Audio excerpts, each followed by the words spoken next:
តបងចាំសិនបងសម្រាប់printer HP LaserJet MFP 2M225 DN តឡាងហើយមួយគ្រឿងទៀតបងម៉ាស៊ីននៅកន្លែងបងសិននៅកន្លែងតឡាងហើយមួយគ្រឿងទៀតនេះបងអាចចូលមកយកបានអត់អីទេនេះបងនេះអានេះឯកសារយើងព្រីនចេញពីកុំព្យូទ័រមកក្របអានេះឯកសារយើងព្រីនចេញពីម៉ាស៊ីន copy នេះជាក់ជូនបងណានេះឯកសារព្រីនរួចហើយអញ្ចឹងខ្ញុំធ្វើការតេស្តព្រីនតាក់ទងជាមួយនឹងការព្រីនត្រឡប់ខាងបន្តិចទៀត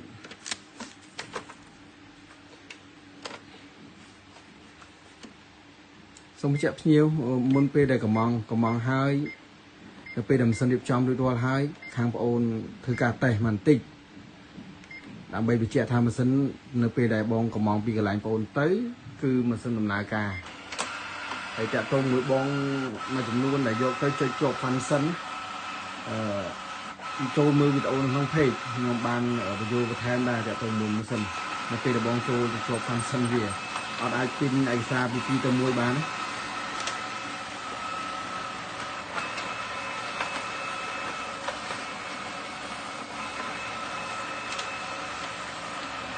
រូបរាងផ្ទាល់នៅកន្លែងបងណាបើចូលមកយកបានម៉ាស៊ីននេះចង់រួចទេបង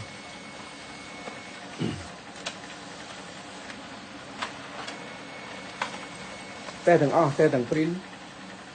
តែទាំងcopy ទូរស័ព្ទនេះព្យាមួយចំនួនទៅក៏អត់ទាន់បានចូលទៅបើប្រព័ន្ធត្រឡប់ដល់អញ្ចឹង print ទូរស័ព្ទអត់ចេញទេអញ្ចឹងបង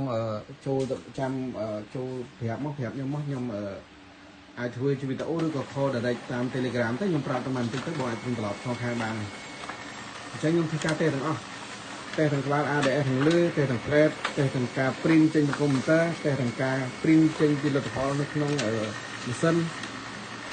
កុំព្យូទ័រតែវាដំណើរការឲ្យអស់អញ្ចឹងហ្មងបងអញ្ចឹងបានខ្ញុំតែប្រើពីថាតម្លើងម៉ាស៊ីនជូនបងតម្លើងម៉ាស៊ីនជូនភ្ញៀវណាព្រោះនៅពេលដែលយើងតម្លើងរួចរាល់ហើយមិនមែនតែ print ចេញពីកុំព្យូទ័រហើយស្រេចទេតាំងពីពណ៌វាទៀតនេះស្មៅក្របនេះបងយកទៅរត់ជាមួយក្រាស់កាលបាយរត់ជាមួយនឹងក្រាស់កាលប្រើម្សៅឲ្យតល្អដល់ស្មៅក្របអញ្ចឹងអីម៉ាស៊ីន HP បើប្រើម្សៅដែលល្អម៉ាស៊ីនអត់ងាយធ្វើទុកទេដូចខ្ញុំបញ្ជាក់ដដែលចឹងអញ្ចឹងតែម៉ាស៊ីនអត់ងាយធ្វើទុកទេហើយ